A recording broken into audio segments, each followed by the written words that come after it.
Hello followers and friends! Ayan po ay magkakabit po tayo ng graphic design.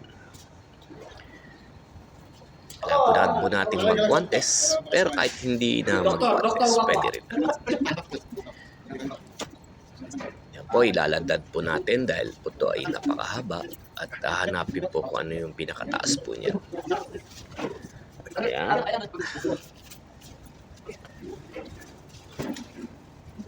Kung pinanood nyo po ang una kong video sa pagkakabit ng aluminum frame ay makikita nyo kung paano, kung saan pinapasok po yung dulo ng graphic design. Ito pa iniipit lang po. Meron po siyang pinakaawang po dyan na pinagpapasukan po ng pinakadulo ng graphic design. Bali, iniipit lang po yan. Madali lang po ikabit yan. Pero pagdating po sa medyo sa baba ay kailangan mong patakin. Kailangan konti ng puwersa para mawala yung pagkalukot niya.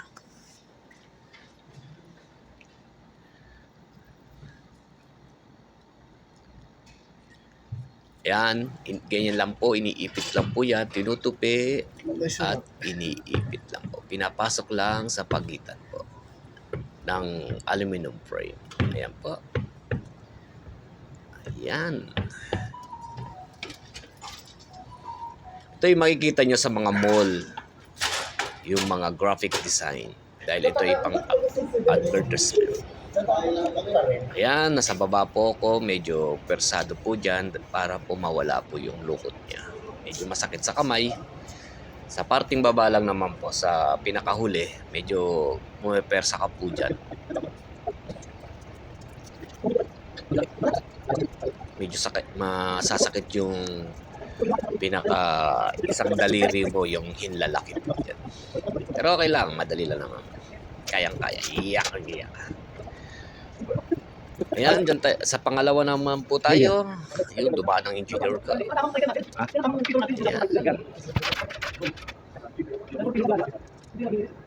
Medyo bibilisan po natin. Medyo mahaba po itong aking video. Kaya sana po ay tapusin ninyo po at may malalaman po kayo kung paano po ikabit po yung graphic design. Ayan. Yung parting taas sa kanila, ang akin, sa akin naman yung parting baba. Kailangan medyo versado po dyan.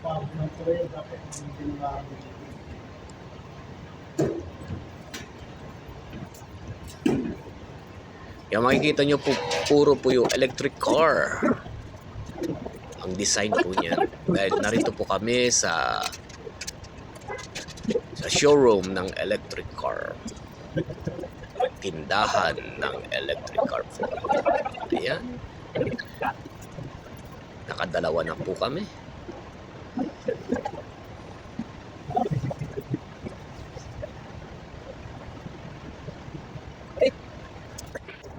Dito na po kami sa pangatlo. Tinanggal na po namin yung guantes namin sa kamay dahil yung guantes po ay rubber. Napawisan po yung kamay po namin. Kaya hindi na kami kailangang mag-guantes. Tsaka nahirapan din kami pag naka-guantes po. Ayan, pangatlo na po yan. Ayan, natapos na po guys. Ayan. Ang ganda niya. Yung sa gitna yung model, pinaka babae po, pinaka model. At dito sa pinakadulo, lalaki at babae model at yung kotse po.